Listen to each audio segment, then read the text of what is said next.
the only person who understands the language of the Vedas. कहते हैं ब्रह्मा के मुख से वेद निकले। It is said that the Vedas emerged through the mouth of Brahma. Gita निकली ऐसे नहीं कहते। It isn't said that the Gita emerged. तो जानकारी निकली, ईश्वरीय ज्ञान की बेसिक नॉलेज निकली। So, information, the basic knowledge of the Ishwarya study emerged. वेदवाणी तो है, It is no doubt Vedvani. ब्रह्मम वाक्यम तो है। Brahmam Vakyam, meaning the versions of Brahma. कहते हैं ब्रह्मम वाक्यम जनार्दनम। It is said, Brahmam Vakyam Janardhanam. The versions of Brahma are the versions of God. अकाट्य वाक्य होता है। The sentences are incontrovertible. मुरली का एक एक वाक्य कोई काट नहीं सकता। No one can refute any sentence of the Murli. जैसे सच्चाई अकाट्य होती है, अविनाशी होती है, ऐसे ही वेद है। Just like truth is incontrovertible, imperishable, so are the Vedas. परंतु भक्ति मार्ग में जिनको वेद कहा जाता है, वेद की ऋचाएं कहा जाता है,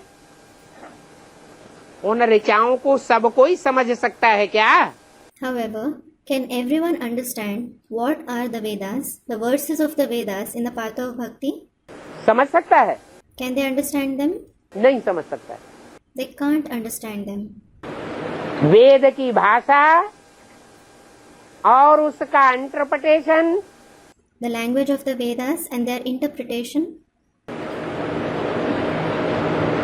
भारतवर्ष में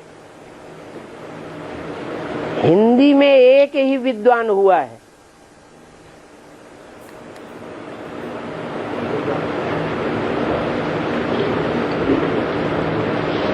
श्री रामचंद्र शर्मा आचार्य,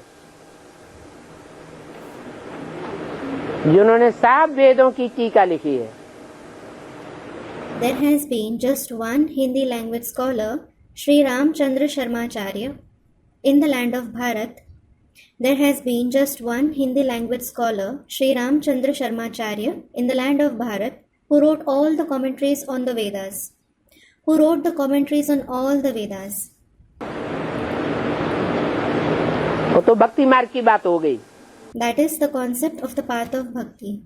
भक्ति मार्ग के वेद हो गए। The Vedas of the path of bhakti. यहाँ हमारा वेद कौन सा है? What are our Vedas here? Murli, The Murli, basic knowledge का origin. the origin of the basic knowledge. वो जब तक व्याख्या उसकी सामने ना आवे, तब तक उसकी समझ कोई की बुद्धि में बैठ नहीं सकती। Unless its clarification comes up, its wisdom can't sit in anyone's intellect. बल मुरली मुरली के रूप में आई, वेदवाणी के रूप में आई। Though the Murli emerged in the form of the Murli as the Vedvani, जैसे कि बहुत से कवियों ने कविताएं लिखी हैं, just like many poets wrote poems, परंतु उन कविताओं का सही अर्थ भगवान बाप आकर के समझाते हैं। but God the Father comes and explains the actual meanings of those poems.